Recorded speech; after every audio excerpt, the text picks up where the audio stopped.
I have one good muscle only. This is a rhythm guitarist muscle. It's from holding all 6 strings down all night long. And it's my finest muscle, the only one I have. Everything else is very skinny, yeah.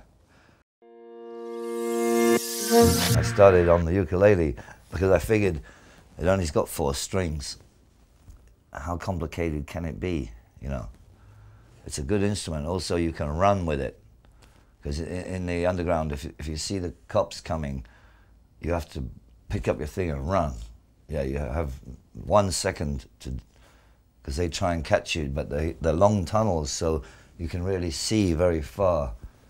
And you can see them coming, and you've got time to, if you know how to, what you do is you have your instrument case open, and you hope people are putting money in it. And as soon as you see the cops, you kick the instrument case shut, and then you grab it. You hold your instrument in this hand, you grab the instrument case, holding the handle, but holding the lid shut, because you haven't got time to go click, clack, clack with the buttons. So you grab it like that, and you hold it shut, and then you run like fuck down there. And then you get to the escalator, and you have to go, oh, bam, bam, bam, down the escalator, like 3 or 4 steps at a time, because then you can really get down the escalator very quickly. And they are much slower. They're going like, ning, ning, ning, ning.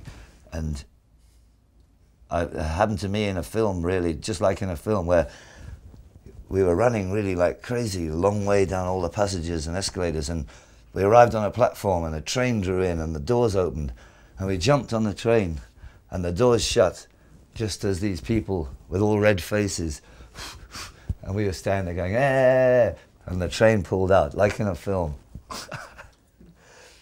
But this is why I decided to go into rock and roll, because it was becoming too, it was happening all the time, and when they catch you, you give false addresses, and then they start to recognize you, like, didn't you tell me, didn't I nick you last week? And you go, no, it wasn't me. You know, they begin to figure out you're giving them false name and addresses. So I was getting fed up with all this, and I saw an Irish group in a pub in West London. I was watching through the window, because we weren't allowed in the pub because we were filthy squatters. And I thought, this looks easier than running from the police every day, you know. So then I looked around, and I began to pick my fellow squatters and organize them into a rock and roll band. And we had to make our own equipment, and we had to build everything. I played the guitar the wrong way around, because I had to learn on other people's guitars. You see, because if you're left-handed, you have to buy a guitar and then string it the wrong way around, and then turn the guitar this way, so it's like a mirror image. But you have to change all the strings completely all the way different around. But I was playing on other people's guitars to learn. And so once I learned, and I could afford my own guitar, I couldn't be bothered to learn it again this way. So I'm stuck. That's why I call myself Joe Strummer, because if you play the guitar the wrong way around, you don't have any finesse to pick the strings. I didn't realize that they were going this string and that string, and then this one over here again, you know.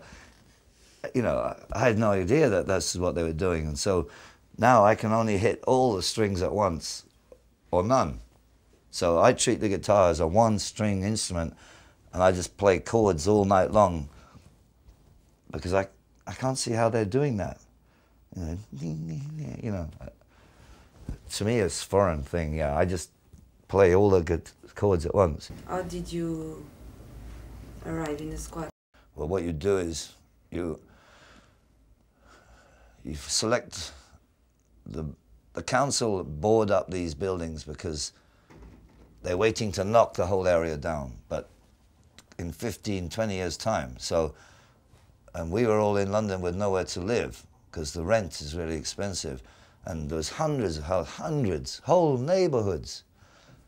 And the council just smashed the houses up, like kill the plumbing, the pipes, smash the floorboards, break the windows, board the house up.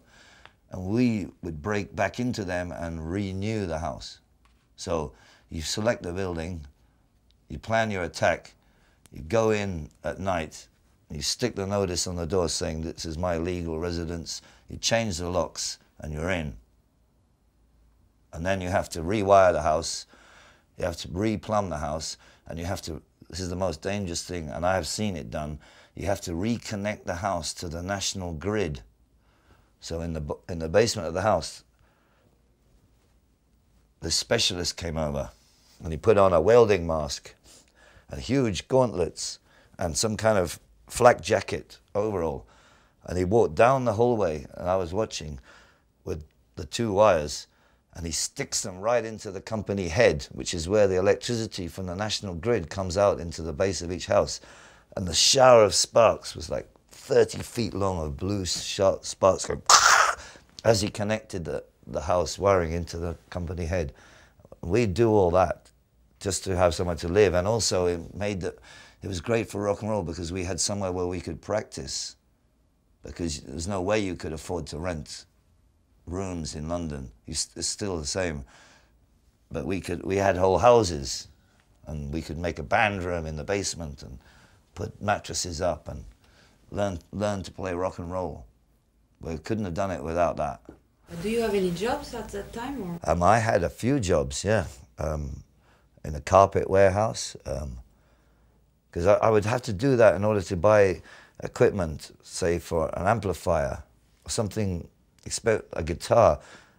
My guitar, I worked in Hyde Park as a gardener to get the money for the guitar, and I worked at the English National Opera House cleaning the toilets till I got sacked.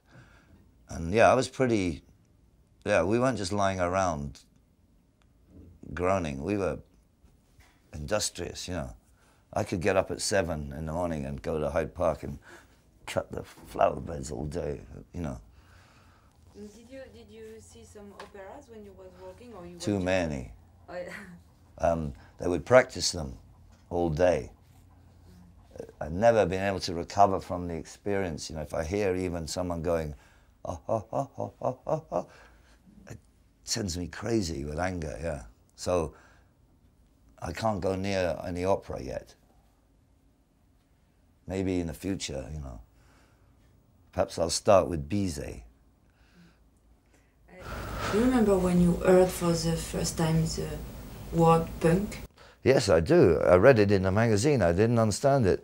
It said underneath this caption, we were fighting with a lot of other groups, and there was a group called Eddie and the Hot Rods, and it said, and there was a picture of Eddie and the Hot Rods in Time Out.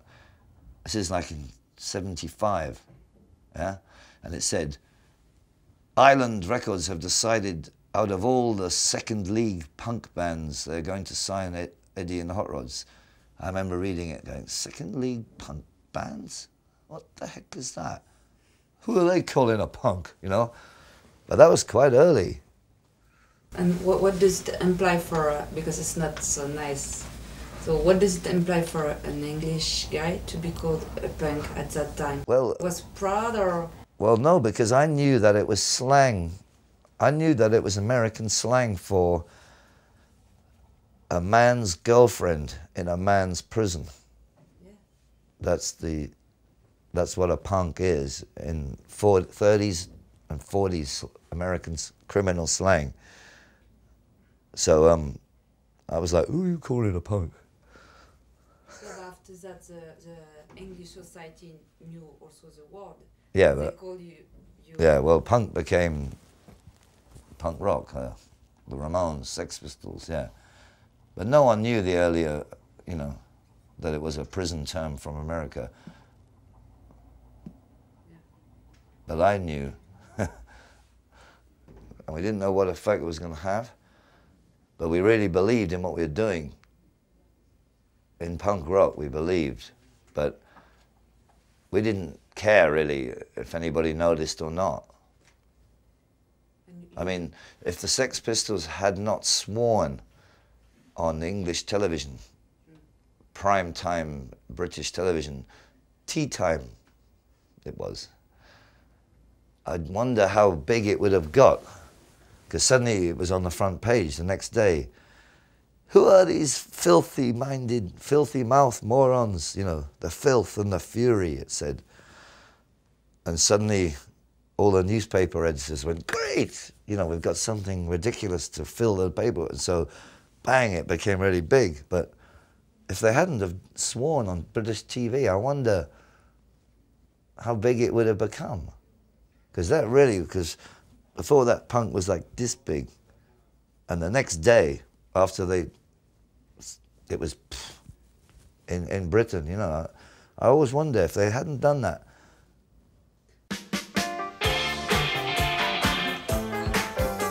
Oh, photo. Lady. No, lady. Yeah, see. What's that? Are we in? How do you know if we're in the photo? Okay. Pourtant, on ne voulait pas être ridicule rapport au fait que c'est nous, on ne peut pas être ridicule. Ok? Okay.